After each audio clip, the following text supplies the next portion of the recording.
Hey, welcome back mga boss, mga sir, mga idol, mga amo. December na ngayon at oras na para sa mga paggawa ng amplifier. Actually, November pa tong amplifier na to. Ayan, may contact number naman pala nilagay oh. Ayan, ayan. Okay. So, ang problema nito, sabi ng may-ari, yung father daw niya ay nagpalit ng relay. Tapos pumutok yung fuse. Parang ang layo no. Relay lang ang pinalitan pero pumutok ang fuse. So alamin natin, buksan na natin. So kalasin ko muna to. Ngayon laman niya, makinis pa, malinis pa talaga. Sabi nga ng may-ari, bago pa. Ang problema lang nito ay tinanong ko nga siya kung anong ano dito. Hindi gumagana yung relay. Yun ang sa tansya ko dito. Nag-trigger na yung protection mode nito, kaya hindi siya gagana yung relay kasi either may DC out na detect yung circuit, kaya hindi siya magsiswitch yung relay. Ngayon naman, akala ng father ng may-ari ay sira yung relay kaya nagpalit. Kaya lang, dahil nga sa may shorted or may DC out, takailang siguro pag on nila, bumigay na talaga yung shorted na yun. Bumiyak na rin yung fuse. Ayan o. Ayan.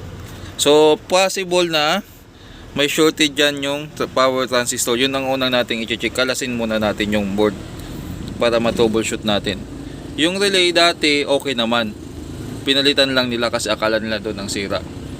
Amplifier na to ay kung mapapansin nyo, sariwa pa nga, bagong bago pa, pero nag-i-start na yung corrosion nyo. So hindi natin alam kung ang problema nito ay may DC out or ano. Pero sabi ng may-ari, bago pa nga to. Bago pa nga, makinis po. As in hindi pa kinakapitan ng alikabok. Ngayon, tiningnan ko yung relay kasi yun nga O sabi nga ni kuya, medyo malabo na ata mata ng tatay niya. Tsaka sugo, ganun talaga pag medyo nagkakaedad. Narating din ang araw na magiging ganun tayo.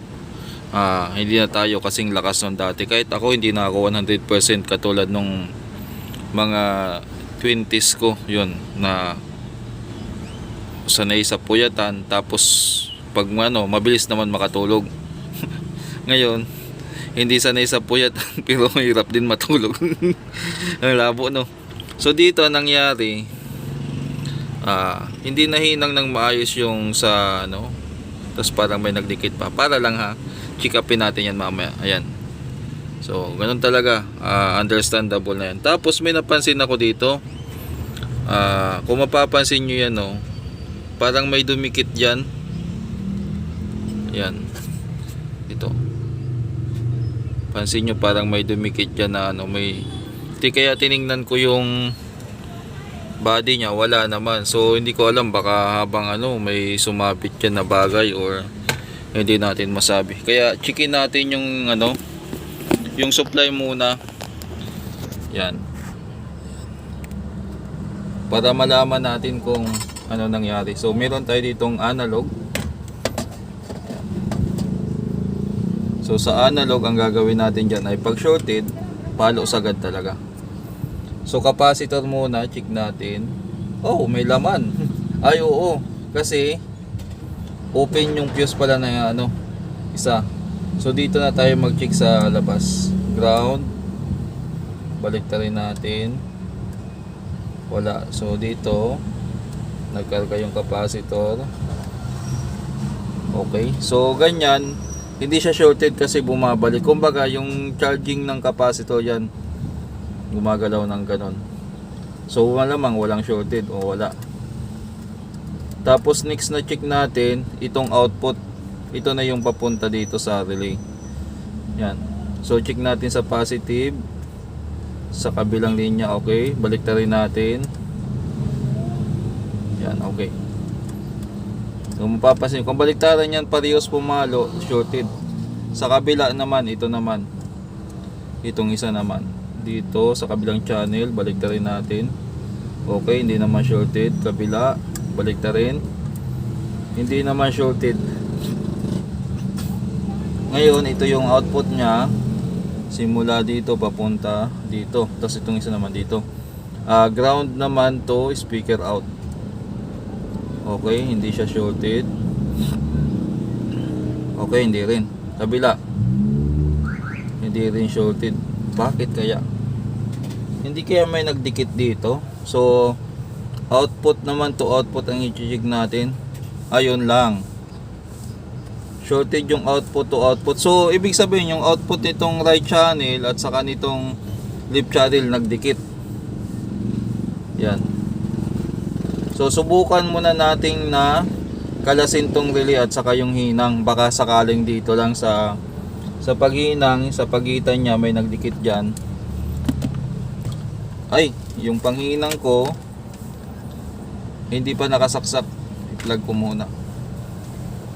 Okay, update ko kayo mamaya mga boss. Okay, so ayos na yung panghinang ko, tumutunaw na. Subukan nga natin. Okay. So dito ang gagawin natin, kasi nga ulitin natin, baka may mga viewers tayo na panay skip, nagmamadali. Ayan na, ang problema niya, shorted yung left channel at saka yung right channel output. So ito na yung papunta ng speaker. Kumbaga, sa madaling sabi, itong dalawang linya to nag-short. Kaya siguro. Pero baka naman sa hinang, tanggalin muna natin yung relay tapos testerin natin. If ever shorted pa rin, aalamin natin kung saan nagmula yan. Or baka naman dahil may nag-short dito na power transistor. Pero dito muna, kasi ayusin naman natin ang hinang, tanggalin na muna natin yung relay para sure tayo. Okay, so okay naman yung lead na nagamit ni kuya, yung tatay na may-ari. Siguro yung panghinang niya lang, or talagang medyo manginig ng kamay, or malabo yung mata. That's normal. Pag nagkakaedad ka, umihina ka rin talaga, o yung lumalabo. Ako mga boss, lumalabo na yung mata. Darating din yung araw na hindi ako gagawa na nito. Nga pala mga boss, parang gusto ko na rin talagang tumigil mag-repair. Kung meron lang hanap buhay na malakas ang kita or malaki ang kita, tapos hindi ka gaanong pagod, ay so kahit sino naman siguro gustong ganun, no? Yung nakaupo lang tapos habang wala kang ginagawa. Okay, tanggal ito, bago to. So testerin muna natin. Probable na suspect ko dito, power transistor or dito sa ano. So check natin. Kapag shorted pa rin yan, malamang dito. Okay, so isa na yung output. Oh, nawala. Saan ba yung nag-short? Baka sa hinang nga. Check nga natin tong relay. Okay. Sige lang, bibili na lang tayo ng bago. So nawala na yung shorted mga boss. Sabi nga ng ng may-ari, nagpalit lang ng relay tapos nagkaganon.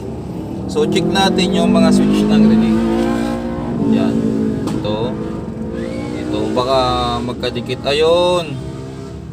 So yung nagamit niya na relay ay hindi separated yung may binigay sa akin na relay yung customer. Hanapin ko na lang. Yan, hindi ko mahanap kasi. Yan. So yung relay na naikabit, shorted, dapat niyan hiwalay yan, naka-separate lang. Kukuha tayo ng luma para ipapakita ko sa inyo, ha. Yan. Kuha tayo ng sample ng luma. Meron ba ako dito? May pakita tayo na pang supporting documents. Maghahalubay na naman ako. May mga relay ba tayo dito? Hanapin ko nga yung saglit lang mga boss, hanapin ko tuloy yung relay na na binigay niya. So nakita ko na yung relay mga boss. Ito yung original na relay. Sabi kasi ng may-ari, nagpalit lang ng relay, pumutok na. So tingnan nyo, titesterin natin dito kung magkadikit. Yan. Lapit natin yung tester. So kung mapapansin nyo dyan, hindi siya magkadikit. Yan. Kukumpare natin sa binili ng bago. Yan, shorted. Kaya pumutok yung fuse. Okay.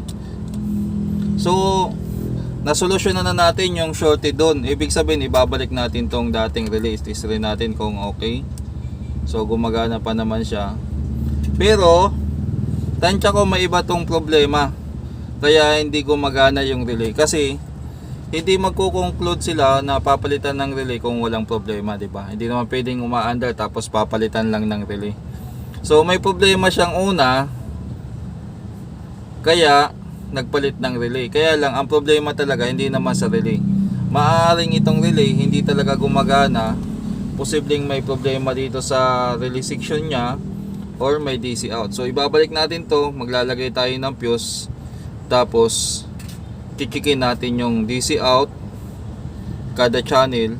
Kung wala naman, baka nasa relay section yung problema nito.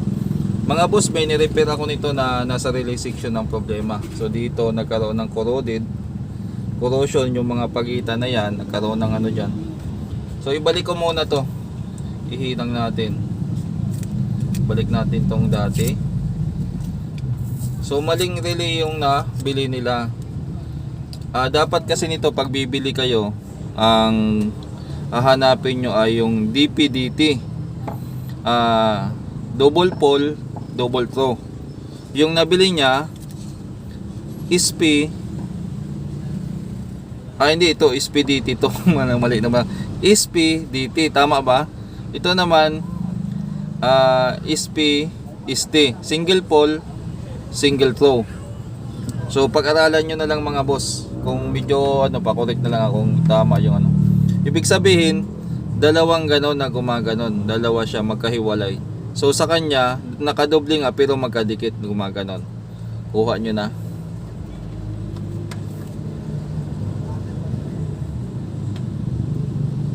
Yan. Inang natin.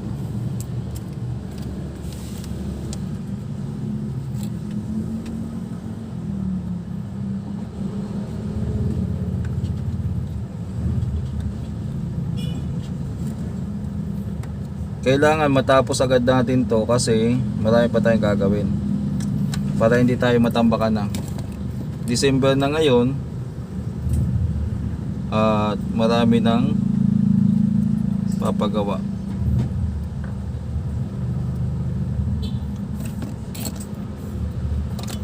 Pag ganitong December, magpapas muna tayo sa mga gagawin na puro putik, yung puro kalawang, tapos ipaparash. So yung mga legitimate na rush lang muna, yung talagang madadali lang or kayang tapusin agad, try natin ngayon, baka makarami tayo. Kasi dati kahit medyo kalawangin, tinatanggap natin. Okay, ayusin natin yung pinaginangan. Ayun, atlas, then check ng linya. Ito yung output nya, tsaka ito. So wala na, kita nyo kunting-kunti na yung palo. Anong susunod na gagawin? Papalitan natin ng fuse. Itong isa ayos naman, itong isa lalagyan natin ng panibago. Okay, maghanap muna ako ng fuse mga boss. Nakalas na natin mga boss. Ayan o, putok nga yung pinaka fuse. Pero mas na-highlight talaga yung itim na kuko. Yung kuko ko talaga yung na-highlights. Ito na yung ipapalit natin na fuse. Niliha ko na rin yung ulo nyan o yung terminal para pag hihinang natin doon, kasi nakahinang siya eh. Diyan o. Hinihinang kasi yan mga boss para hindi siya mag-loss. Yan, yan dyan. Hinihinang yan. Tika lang, ilagay nga muna natin to. Ayan. Langin natin.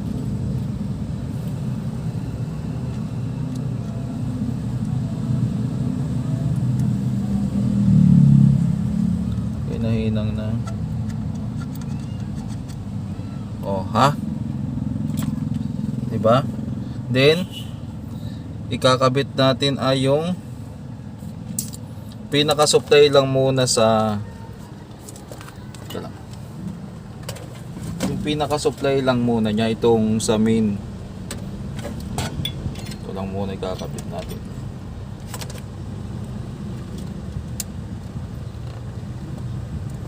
Wag na muna yung ibang ano.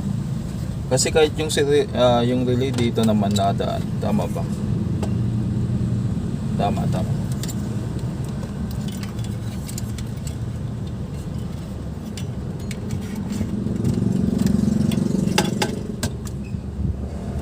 So dito,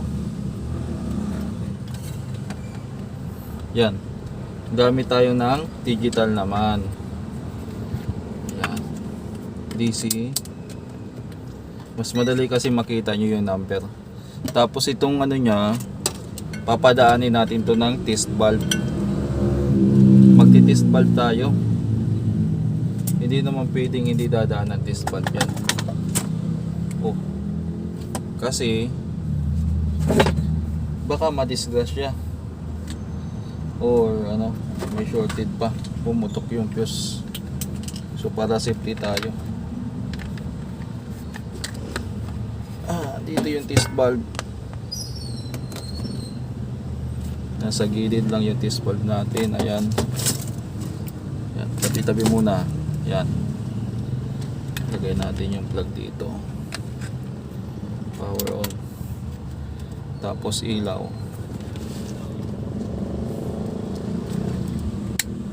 Ayan, nawala na yung ilaw. Dito tayo, check natin yung gitna. Ayaw nga meron siyang DC out sa kabila. Sa kabila meron din. Ayan o. So parehas may DC out kaya hindi nagtitrigger yung relay. Ngayon sukatin natin yung supply. 49.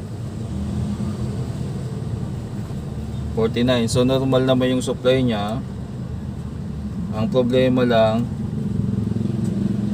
parehas may DC out. Yan.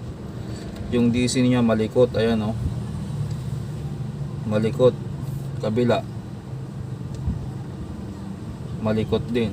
So probable na may problema ito sa ano, dito sa driver transistor. Yan. Iisa-isahin natin yan. Kasi may DC siya. Bias niya. Check natin yung biasing. 0.4. 0.4. So normal yung biasing niya. 0.4 sa kabila. So normal din. Ay, hindi nyo nakita dito, no? Hindi nakita. ay, muntik na. Haha. 0.5 kabila. 0.5.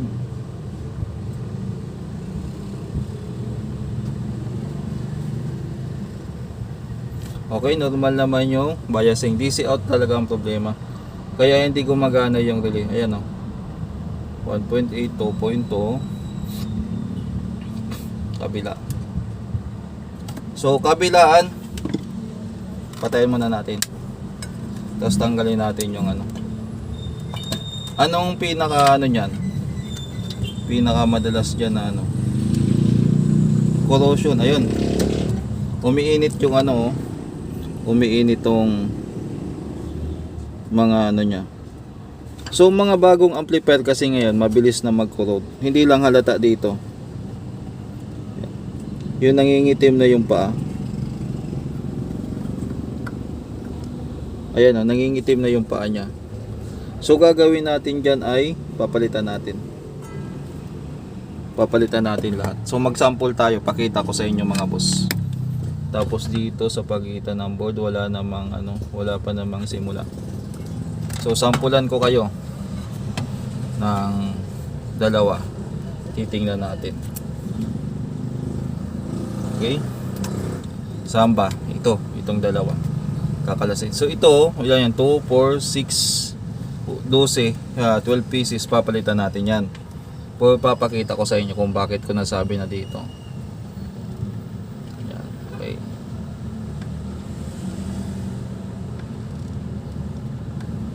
Lagi ako naka-encounter nito sa mga 502 mga boss, nakakalungkot na balita at ganito talaga yung senaryo kapag 502 hindi ko alam kung sa materialis na gamit nila o ano, kasi balang araw itong amplifier na to sigurado ako magkakaroon to ng ano, maliligo to sa corrosion, na kahit hinugasan mo, nilagyan mo ng electrical varnish at babalik pa rin ang problema niya.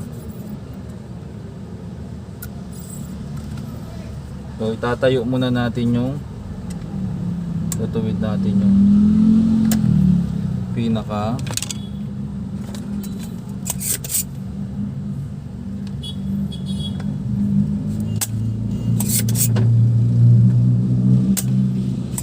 may nakailang gawa na ako ng ganito yung kahit ibang amplifier naman ganun din eh, corroded din naman eh, sa totoo lang, hindi lang concert UDP audio.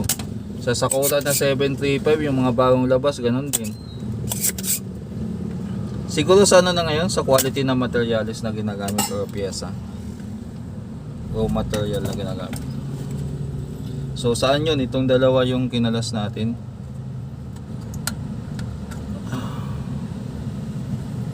Ayan o, nagsisimula na yung corrosion nya.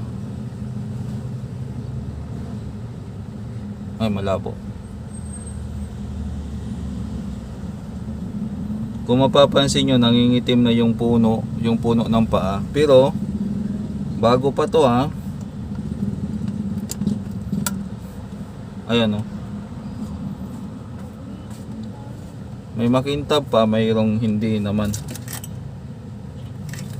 So gawin natin dyan mga boss, ay palitan ko muna lahat ng power transistor, power yung mga driver transistor. Kabilaan kasi yung DC out nya eh.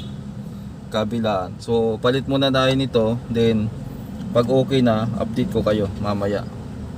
Okay? Para maiksi lang yung vlog natin. Mga boss, so ito yung mga transistor nyo na maliit.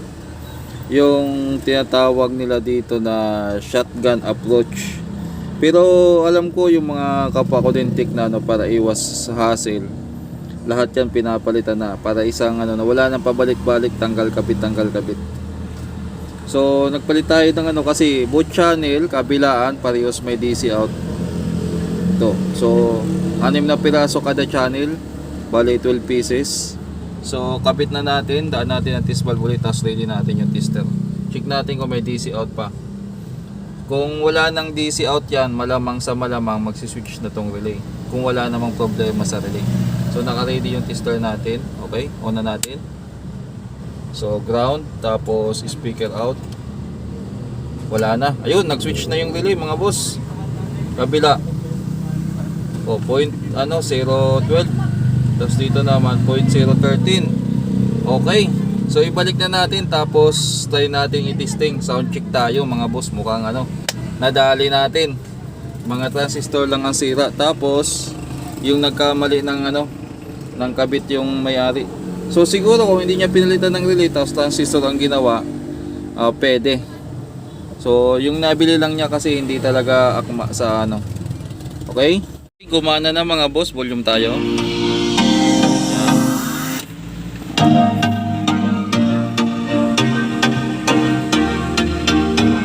Kaya lang yan, may problema na yung volume at saka yung mga pihitan. Ito tulad nitong sa base nya. Yan. Halos hindi na rin nagpa-function. Tapos napansin ko dito, 'di ba, yung volume may tama din. Yung ano nya, yung selector nya nagluloko din. Yan oh. Minsan walang tunog yan. So try nating linisan. Yan, namatay na naman. Namatay naman yung sound. So yan, bumalik yung relay. Pag ginagalaw mo kasi dito, yan.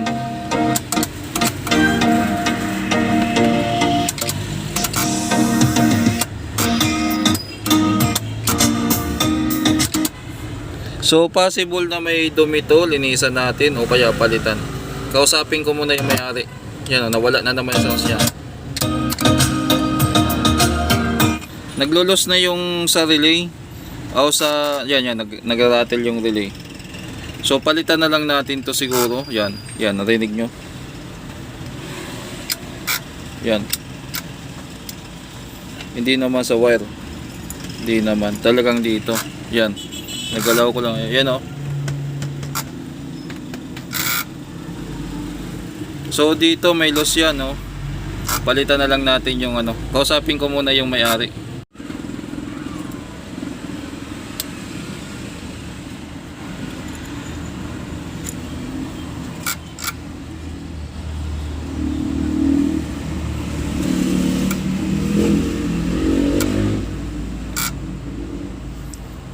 So may problema talaga dito sa may relay nag-rattle. So kakalasin natin to.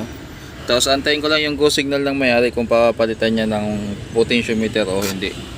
Yun na lang ang gagawin dito. So dito mga boss, naalala ko pala sa Concert 502C pala, iba yung takbo ng selector switch dito. Imbis na pa-connect, pa-cut off, kumbaga kinakat niyo yung supply. So tinister ko dito kanina, okay naman. Ang problema nito, ihahang natin to mamaya. Tapos pag nag-rattle pa rin yung relay, ibig sabihin doon ang problema. Possible yan mga transistor uli. So ngayon, ang gagawin natin ay magpapalit tayo ng volume, dalawang switch, kasi ito pag ginalaw ko parang nagmamalfunction na rin. Sa mga gusto mag DIY, pwede nyo pong linisan lang yan. Pero dahil repair tayo, palit tayo.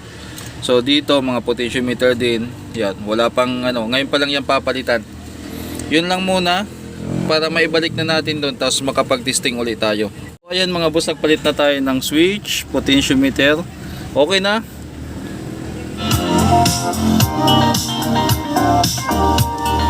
Mapapansin nyo to, naka-disable yung switch, yung wire para sa selector switch.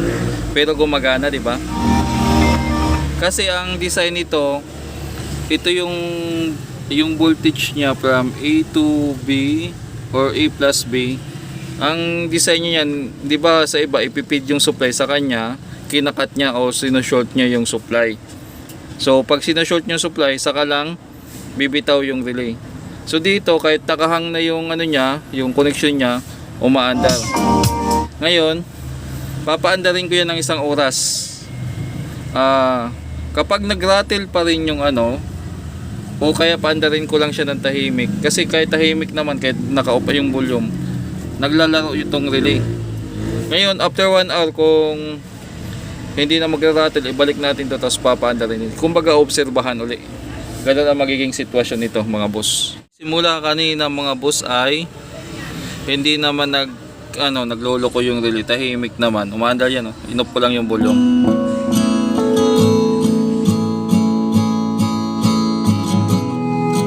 So tahimik naman siya. Anong ibig sabihin nito mga boss? Subukan nating ibalik to. Pag nagloko, nag-rattle yung relay, so may problema talaga dito. Pero ayun, kakalagay lang natin, nag-rattle na agad. Nag-rattle na agad yung relay. Nilagay lang natin yung selector.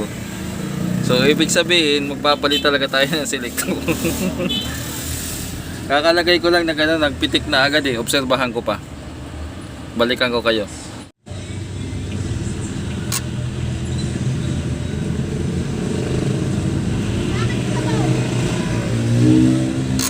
Yan mga boss. So nilagay ko lang to. Bumalik na sa dati niyang problema. Akala ko doon ang problema. Tanggalin natin. O, tahimik. Tahimik siya. Tahimik na tahimik. Tahimik. Yan o. Pag binalik natin yan, mag-rattle yan. O, di ba? Kakalagay lang natin, nag-rattle na agad. O.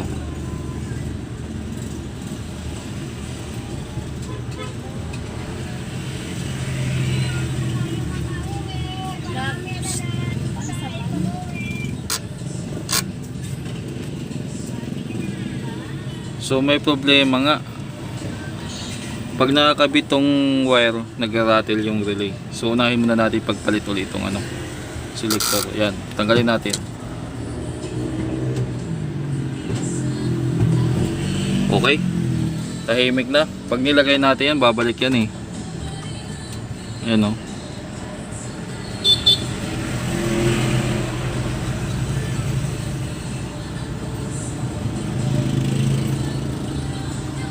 Palitan natin yung selector muna. Pero pa-open naman to eh. Pero bakit kaya nagloloko? Pero para sigurado palitan natin. Para sure. Nako po. Napunta dito yung CC natin. Tapos nabalik doon. Tapos nabalik dito. Nagpalit tayo ng selector. Ayan, nagkukulodid na pala yung ilalim nyo. Ayan, mapapasin nangingitim-ngitim na. Nung pinalitan natin, saka lang tumino ang loko na yun.